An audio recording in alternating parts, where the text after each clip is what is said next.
सांसें किसी का इंतजार नहीं करती, चलती है या चल देती है। चिंता इतनी कीजिए कि काम हो जाए, पर इतनी भी नहीं कि जिंदगी तमाम हो जाए। मालूम सबको है कि जिंदगी बेहाल है, लोग फिर भी पूछते हैं और सुनाओ क्या हाल है।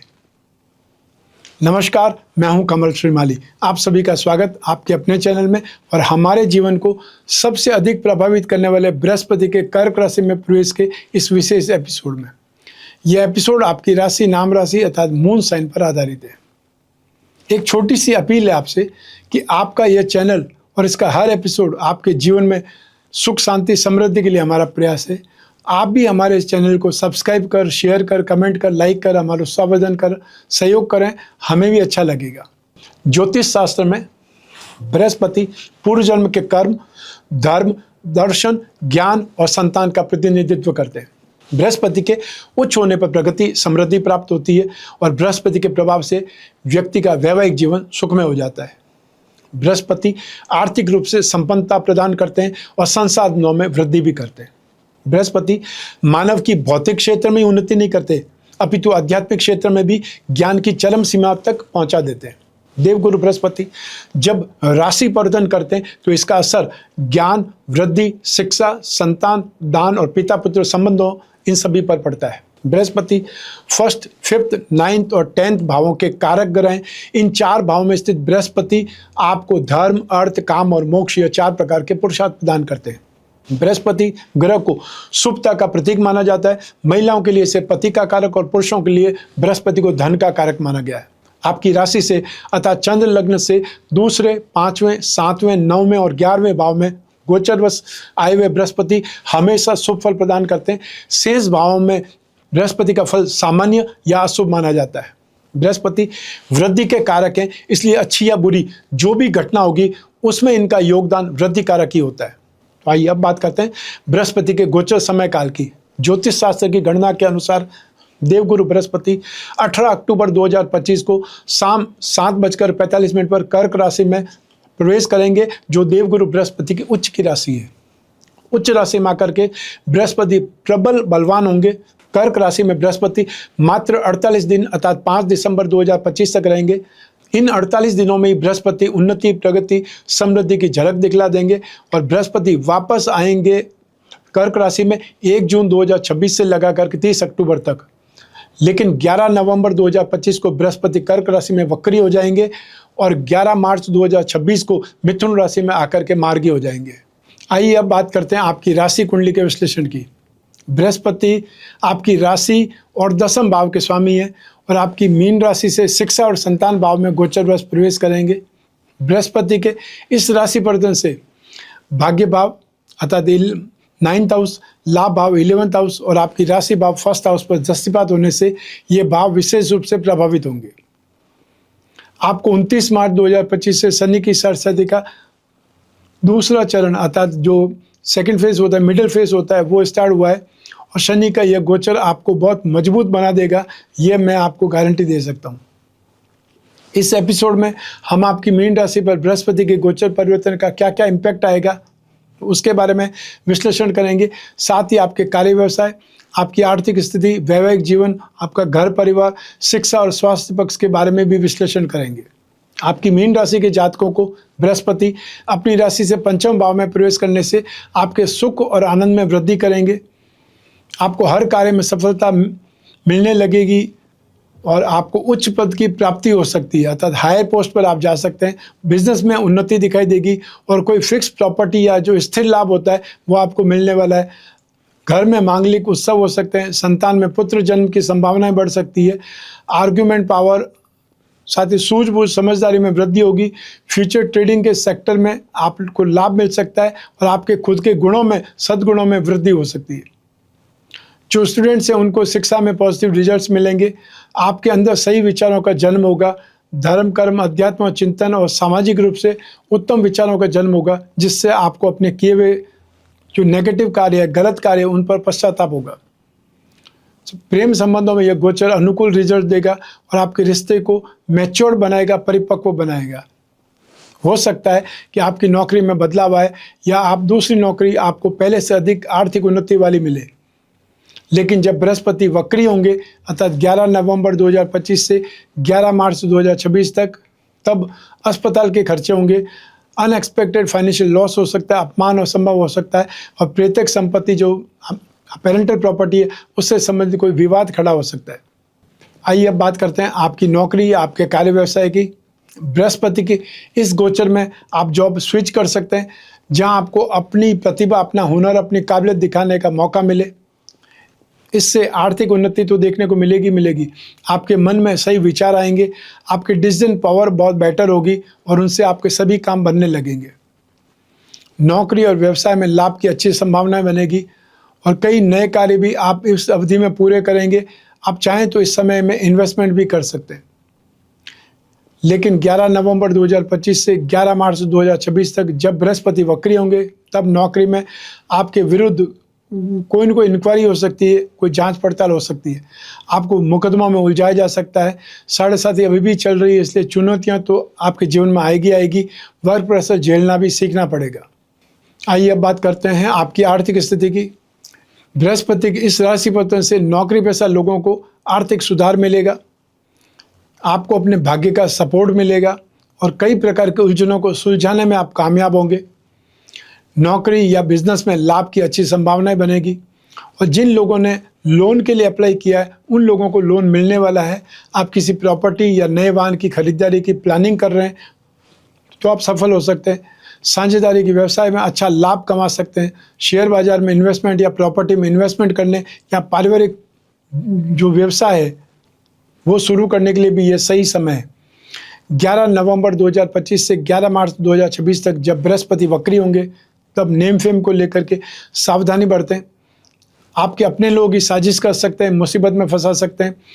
आर्थिक रूप से ये समय ज़्यादा एक्सपेंसेस और मेंटली स्ट्रेस का हो सकता है, अशांति का हो सकता है। बृहस्पति के उपायों से आपको बहुत राहत मिलेगी। आइए अब बात करें आपके वैवाहिक जीवन की, मैरिज लाइफ की। देवगुरु बृहस्पति के इस गोचर में यदि आप विवाहित जातक हैं तो संतान की प्राप्ति हो सकती है या उस संतान प्राप्ति का सुखद समाचार आपको मिल सकता है। जो लोग प्रेम संबंधों में हैं, यह गोचर उनके लिए अनुकूल परिणाम देगा और आपके रिश्ते को मैच्योर बनाएगा। विवाह और संतान प्राप्ति के लिए भी बृहस्पति का गोचर शुभ रहेगा और जो लोग विवाह के इच्छुक हैं उनको अपने लाइफ पार्टनर की बातचीत में या जब देखने जाते हैं तो आपको क्या बात करनी है उसके लिए सीरियस होना पड़ेगा। आप में से जो लोग सिंगल हैं वे इस गोचर में किसी रिश्ते में बन सकते हैं। 11 नवंबर 2025 से 11 मार्च 2026 तक जब बृहस्पति वक्री होंगे, तब आप पहले से ही किसी सीरियस रिलेशनशिप में हैं तो कुछ परेशानियों का सामना करना पड़ सकता है। आइए अब बात करें आपके घर परिवार की। देवगुरु बृहस्पति के इस गोचर से धन संपत्ति और घर परिवार के सुखों में वृद्धि होगी और इस दौरान पूजा पाठ जैसे यज्ञ या धार्मिक कार्य घर परिवार में होंगे। यदि आप विवाहित हैं तो संतान प्राप्त होने का सुखद समाचार मिल सकता है। बृहस्पति का यह गोचर मीन राशि के छात्र, मीन राशि के प्रेमी या फिर मीन राशि के जो पेरेंट्स हैं उनके लिए शुभ है। विशेष तौर पर उन विवाहित जातकों के लिए बहुत शुभ फलदायी साबित होगा जो बच्चे के जन्म के लिए इंतजार कर रहे हैं। पेरेंट्स को, माता पिता को अपने संतान से खुशियां प्राप्त होगी और ये खुशियां आपकी उम्र के हिसाब से भी हो सकती है। जैसे युवा माता पिता बच्चे के जन्म की उम्मीद कर सकते हैं, साथ ही बच्चे अपनी शैक्षणिक उपलब्धि जो एकेडमिक सक्सेस होती है उनसे गौरवान्वित हो सकते हैं या उनके माता पिता गौरवान्वित हो सकते हैं। इसके अलावा कुछ बच्चे अपने विवाह के रूप में भी माता पिता को खुशियां दे सकते हैं।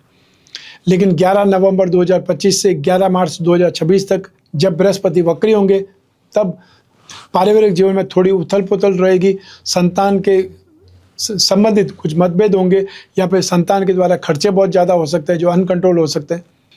आइए अब बात करें आपकी शिक्षा के सुख की। मीन राशि के लिए पंचम भाव में बृहस्पति का गोचर आपकी शिक्षा में निश्चित रूप से सफलता प्रदान करेंगे और जो मीन राशि के स्टूडेंट है वो अच्छा परफॉर्म करेंगे। उनकी ज्ञान और एकाग्रता अर्थात उनकी नॉलेज और उनके कंसंट्रेशन में सुधार देखने को मिलेगा। इस गोचर में जो कंपटीशन एग्ज़ाम दे रहे हैं या एंट्रेंस टेस्ट दे रहे हैं उन्हें शानदार रिजल्ट प्राप्त होंगे। आपके अंदर सही विचारों का जन्म होगा और आपके मन, मस्तिष्क और ज्ञान का विस्तार होगा। शिक्षा के लिए आप लंबी लंबी यात्राएं करेंगे और कुछ नया सिलेबस पढ़ना आपको पसंद आएगा। हायर एजुकेशन के लिए आप एफर्ट कर रहे हैं तो आपको सक्सेस मिल सकती है। आप अपने किसी हॉबी को भी प्रोफेशनल रूप दे सकते हैं और क्योंकि बृहस्पति आपके प्रोफेशन भाव के स्वामी भी है, तो ऐसे में आप एब्रॉड ट्रैवलिंग पर जा सकते हैं, या फिर कोई एब्रॉड में यदि आपको कोई सेमिनार में हिस्सा लेना है, कॉन्फ्रेंस में हिस्सा लेना है, वहाँ पर भी आप अपना टाइम स्पेंड कर सकते हैं। या नई कोई भी स्ट्रीम है उसको जानने के लिए भी आप एब्रॉड की यात्रा कर सकते हैं। इस गोचर काल में फैशन, डिज़ाइनिंग, डिपार्टमेंटल एग्ज़ाम या mass media, electronic, animation, software sector से जुड़े हुए लोग ज़्यादा सफल रहेंगे। आइए अब बात करें आपके स्वास्थ्य की। बृहस्पति के इस गोचर में आपको अपनी हेल्थ के बारे में सावधान रहने की जरूरत पड़ेगी। आपको अपने कोलेस्ट्रॉल से संबंधित जो भी नेगेटिव कोलेस्ट्रॉल होता है, बैड कोलेस्ट्रॉल होता है, उससे बचने की कोशिश करनी पड़ेगी, क्योंकि राशि पर बृहस्पति की दृष्टि ऐसे में ये आपके वजन को बढ़ा सकती है, जो भविष्य में आपके लिए कई हेल्थ प्रॉब्लम की वजह बन सकती है। लेकिन 11 नवंबर 2025 से 11 मार्च 2026 तक जब बृहस्पति वक्री होंगे तब आप दुर्घटनाग्रस्त हो सकते हैं। छाती में दर्द या इन्फेक्शन, हार्ट प्रॉब्लम आ सकती है। जिन लोगों को पाइल्स या डायबिटीज़ या किडनी से संबंधित गंभीर बीमारी है, उन्हें इस दौरान बहुत ज़्यादा सतर्कता बरतनी पड़ेगी, ध्यान रखना पड़ेगा, कोई भी चीज़ को इग्नोर नहीं करना है। आइए अब बात करते हैं बृहस्पति ग्रह की शांति के कुछ उपायों के बारे में। मधुमेह अर्थात डायबिटीज़ का सीधा संबंध कुंडली में बृहस्पति से माना जाता है। बृहस्पति के पूजा आराधना पेट को प्रभावित करने वाली बीमारियों से राहत दिलवा सकती है। अगर आप बृहस्पति के दुष्प्रभाव से पीड़ित हैं तो इन उपायों को अपनाना चाहिए। सबसे पहले 10 अवतार विष्णु कवच धारण कर सकते हैं। बृहस्पति ग्रह का पिरामिड या नवग्रह शांति पिरामिड अपने शयन कक्ष में जहाँ आप सोते हैं उस रूम में रखें। विष्णु प्रतिमा घर की पूजा में स्थापित करके नित्य उस पर अभिषेक करें, और अभिषेक करते समय ओम नमो भगवते वासुदेवाय इस मंत्र का मन ही मन उच्चारण करते रहें। गुरुवार के दिन अर्थात थर्सडे के दिन गुड़, केला, चने की दाल या कोई भी पीली वस्तु या पीले फल आप दान कर सकते हैं जरूरतमंद व्यक्ति को। पुरुष सूक्त या विष्णु सहस्त्र नाम का पाठ करना बहुत शुभ रहता है, या फिर आप बृहस्पति का एकाक्षरी बीज मंत्र ओम ब्रह्म बृहस्पति नमः इस मंत्र का जाप कर सकते हैं। तो ये था बृहस्पति का गोचर फल। आपकी जन्म कुंडली में से एक ग्रह चंद्रमा को आधार बना करके मैंने राशिफल गोचर फल आपको बतलाया है। आप चाहें तो अपनी जन्म कुंडली के संदर्भ में इस गोचर फल को और सटीकता से जान सकते हैं, क्योंकि जन्म कुंडली आपकी अपनी है और आपकी अपनी डिटेल से ही बन सकती है। आपकी कुंडली में जो दोष हैं, आपकी कुंडली में जो राजयोग है वो स्थिति, और आपकी कुंडली में बृहस्पति किस राशि में, किन ग्रहों की दृष्टि में, कौन से भाव में, और आपको कौन सी दशा अंतर्दशा चल रही, इसका भी इम्पैक्ट इस राशिफल के अनुसार पड़ेगा। लेकिन जब जीवन में समस्याएं ज़्यादा हो, भविष्य में झांकना हो, कोई बहुत बड़ा डिसीजन लेना हो, तो अपनी कुंडली का विश्लेषण करा करके आगे बढ़ना चाहिए। और अपनी कुंडली का विश्लेषण समय समय पर कराएं, 1 वर्ष में 1 बार जरूर कराएं, जिससे आने वाले समय की झलक आपको मिल जाए। यदि आने वाला समय बहुत पॉजिटिव है, अच्छा है, तो ऐसी स्थिति में आप ज़्यादा काम करें, ज़्यादा समय उस काम को दें, या फिर आप थोड़ी बहुत डेयरिंग ले सकते हैं। कॉन्फिडेंस के साथ में जब काम करेंगे तो उसमें फ़ायदा ज़्यादा होगा, गेन ज़्यादा होगा। और यदि आने वाला समय नेगेटिव है तो नुकसान से बचने के लिए अलर्ट रहें, नुकसान से बचने का प्रयास करें। जितना नुकसान बच जाएगा वो आपका गेन ही होगा। तो ऐसी स्थिति में आपको जब भी अपनी कुंडली का विश्लेषण कराने की इच्छा हो, जिज्ञासा हो, स्क्रीन पर दिए नंबर पर संपर्क करके आपको अपॉइंटमेंट फिक्स करना है। वो अपॉइंटमेंट चाहे वीडियो कॉन्फ्रेंसिंग के लिए हो सकता है, टेलीफोनिक कंसल्टेंसी के लिए हो सकता है। आप कोई भी कंट्री में रहते हो, कोई भी सिटी में रहते हो, अपने घर बैठे हुए अपनी कुंडली का विश्लेषण करवा सकते हैं। जो पूछना चाहें पूछ सकते हैं, जो आप डिस्कस करना चाहें वो आप डिस्कस कर सकते हैं। जो उपाय होंगे आपको बताए भी जाएंगे और आपको लिख करके व्हाट्सएप के माध्यम से या ईमेल के माध्यम से भेजे भी जाएंगे। मैं कामना करता हूं कि आप स्वस्थ रहें, प्रसन्न रहें, सुरक्षित रहें, अपना और अपने परिवार का बहुत बहुत ख्याल रखें। आप सभी को मेरा नमस्कार, बहुत बहुत शुभकामनाएं। ईश्वर आपकी रक्षा करे। धन्यवाद।